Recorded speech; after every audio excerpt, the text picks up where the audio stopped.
হাইকোর্টের নির্দেশের পরে মঙ্গলবার রাতে সুজয় কৃষ্ণ ভদ্রকে হেফাজতে নিল সিবিআই। কালীঘাটের কাকুকে প্রেসিডেন্সি সংশোধনাগার থেকে সিবিআই নিয়ে যায় আলিপুর কমান্ড হাসপাতালে।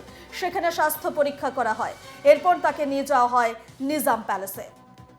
সুজয় কৃষ্ণকে হেফাজতে নিল সিবিআই। মঙ্গলবার রাতে সুজয় কৃষ্ণ ভদ্রকে হেফাজতে নিল সিবিআই। হাইকোর্টের নির্দেশের পর রাতেই কাকুর মেডিকেল হয় আলিপুর কমান্ড হাসপাতালে।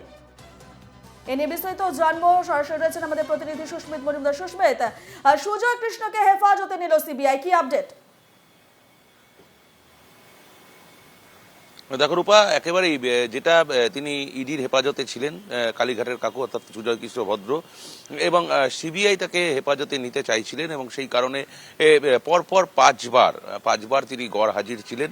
এর পরবর্তীকালে যে মামলাকারী রয়েছেন অর্থাৎ যে আইনজীবী, সিবিআইয়ের যে আইনজীবী, তিনি আদালতের কাছে আবেদন করেন তাকে যেন ভার্চুয়ালি উপস্থিত করা হয়, কিন্তু ভার্চুয়ালি কিন্তু তাকে উপস্থিত করা হয়নি, তিনি হাজির হননি।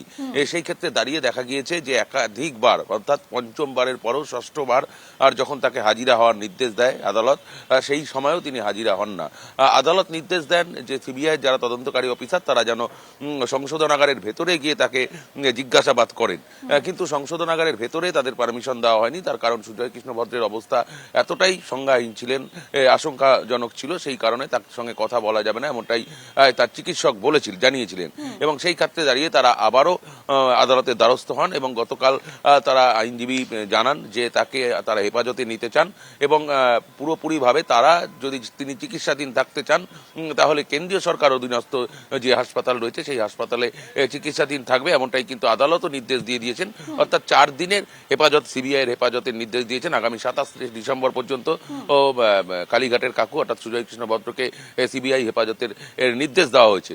এখন দেখার বিষয় রয়েছে, গতকালই কিন্তু দেখা গিয়েছে রাত্রিবেলায় প্রেসিডেন্সি সংশোধনাগারে সুজয় কৃষ্ণ ভদ্রকে তারা হেফাজতে নেওয়ার জন্য চলে গিয়েছিলেন এবং তিনি যেহেতু অসুস্থ ছিলেন সেই কারণে অ্যাম্বুলেন্স নিয়ে তাকে যাওয়া হয়েছিল এবং তারপর আলিপুরের একটি কেন্দ্রীয় সরকার অধীনস্থ একটি হাসপাতাল আর কমান্ড হাসপাতাল, সেই কমান্ড হাসপাতালে তার স্বাস্থ্য পরীক্ষা করা হয় এবং তারপর তাকে এখানে নিয়ে আসা হয় নিজাম প্যালেসে। এখন দেখার বিষয় হচ্ছে তার যদি এতটাই শারীরিক অসুস্থতা থাকে তাহলে তাকে কমান্ড হাসপাতালে আবারও ভর্তি করা হবে, আবার নিয়ে যাওয়া হবে এবং তারপর সেখানে চিকিৎসা করা হবে এবং তাদের যে যাবতীয় তদন্ত প্রক্রিয়াকে এগিয়ে নিয়ে যাওয়ার জন্য যা যা জিজ্ঞাসাবাদ এই কালীঘাটের কাকুকে, তার কারণ যে সিবিআইয়ের যে আইনজীবী তিনি কিন্তু আদালতকে জানিয়েছেন যে এই নিয়োগ দুর্নীতি মামলায় একাধিক জায়গায় যোগসাজশ পাওয়া গিয়েছে, যে অযোগ্য যারা পরীক্ষার্থী যারা অযোগ্য চাকরি প্রার্থী তাদের চাকরি পাইয়ে দেওয়ার পেছনে এই সুজয় কৃষ্ণ ভদ্রের একটা হাত রয়েছে। অর্থাৎ এই অযোগ্যদের একটি তালিকা, সেই তালিকা তিনি তৈরি করেছিলেন এবং সেই তালিকা